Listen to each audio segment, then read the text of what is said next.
So,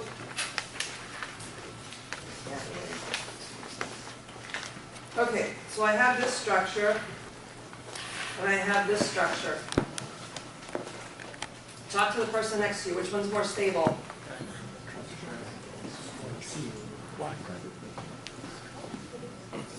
I don't hear many people talking. Well, the first one that is really strong square. Yeah, and then you have really strong square buildings.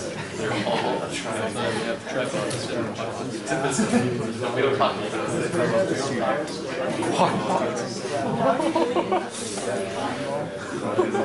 Okay, I'm going to give these two. I'm going to, Gabby, you have the pie when you hold them. Okay? So I'm going to give these to Gabby. Let's see what happens when you hold them. it falls out. Shake it all. Good. Okay, so what happened?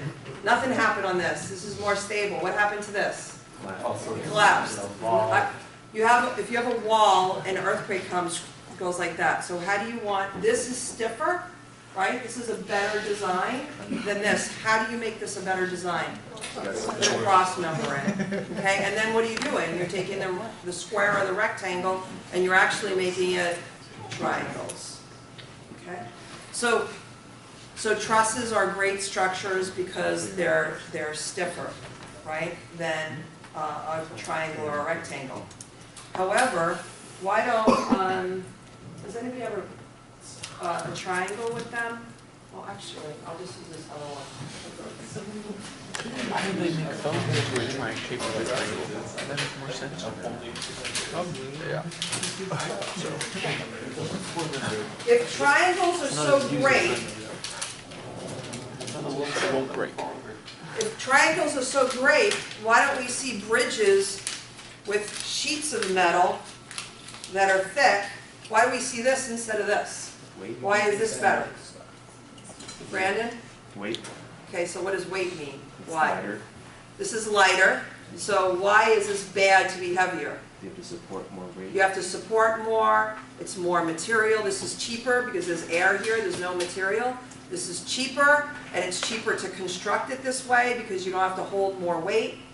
So triangles are better than squares or rectangles, but trusses are better because we don't have to have as much material. Okay. And again, like I said over there, we're not just talking about paying for the steel. Steel's not that expensive when you compare it to other materials, but you have to ship more too. You have to pay more for the vehicles, etc. Okay, so now everyone should have this sheet. It looks like this on one side and this on another side. And before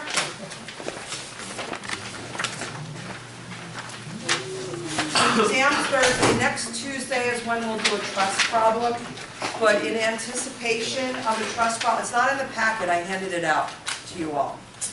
So I have extras if you don't have it. But in anticipation of the truss, I want to do an exercise here. Yeah, so who does not have this? I have one.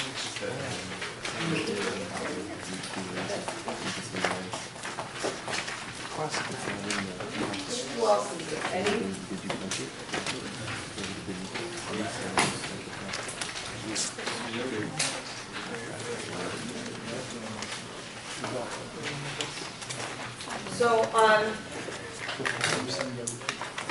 So we know now that there are two force members, right? So let's take a look at what a truss is. So these right here are examples of trusses. So let's figure out, we're going to go around, we're going to start, Daniel G., let's start with you. How many members are here?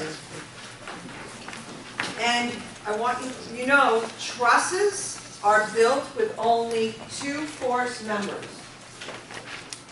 There are only two force members. So Daniel, how many members are here? So 3G from one and 3G from another. All right, so count them. How many are there? 1, 2, 3, 4.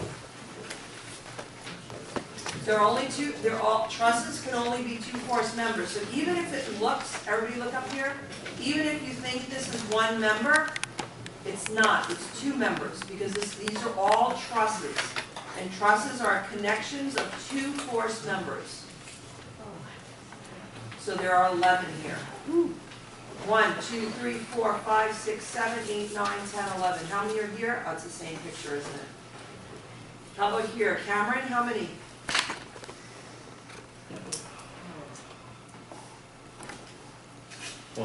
12. Anybody get something different? I got 13. 13? Okay, this is the same. This is the same. Okay, Mike, how about in number 40? How many are there? How many are there? 13.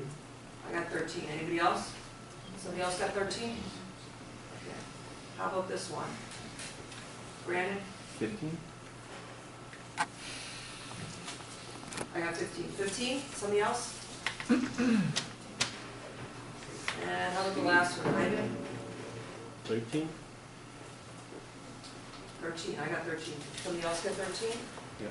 Okay, so trusses are all two force members. So now, flip this up, let's flip to the other page.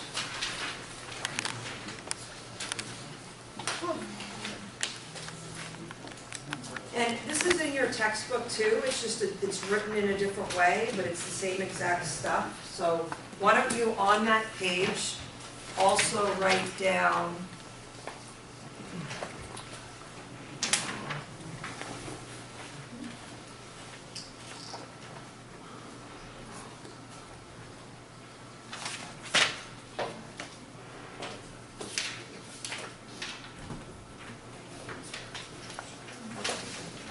page 266. And we'll look at those examples too. So, what are we learning about right now? Is we're learning about zero force members.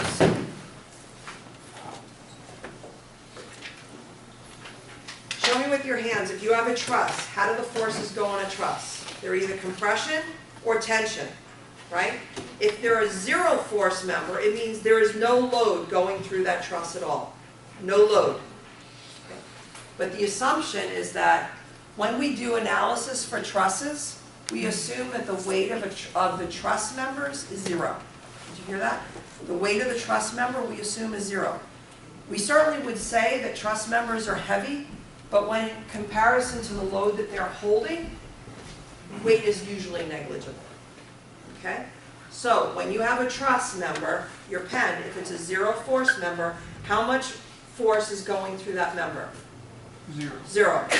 So trusses are always two force members. When we call it a zero force member, it doesn't mean that it's hanging out in space. It's still connected. Right? All trusses are two force members. Some of the two force members that are connected on the ends carry 0 load. When they carry 0 load, they're called zero force members. So let me say, it's a truss member. It's a two force member. But it carries, let me write it down here. It carries, is that how you spell carries? Yeah. No load, no force. That's what a zero force member is. Danny? Did you have your hand up? Yeah, I was wondering, in the upper division statics class, will our members have No. First of all, you won't take statics in upper division. Upper division, you're going to take dynamics, which is statics, but things are moving. If you're a civil engineer, you will do structural analysis, and then we'll add weights. But it's a different type of analysis. At that point, you're looking at, and you have strength of materials. In strength of materials, which is a junior level class, all of you, mechanicals and civils and aeros, will take. That's really looking at failures. Right now, we're just trying to determine loading in the connections. Brandon?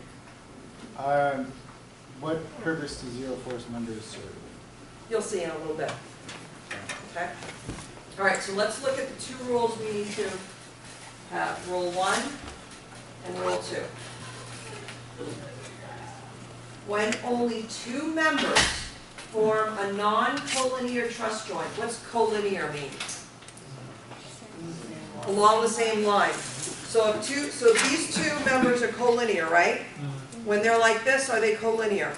No, so they are non-collinear truss joints. When only two members form a non-collinear truss joint and no external loads or support reactions are applied at that joint, then the member must be a zero force member. So what are we doing? We're looking for joints.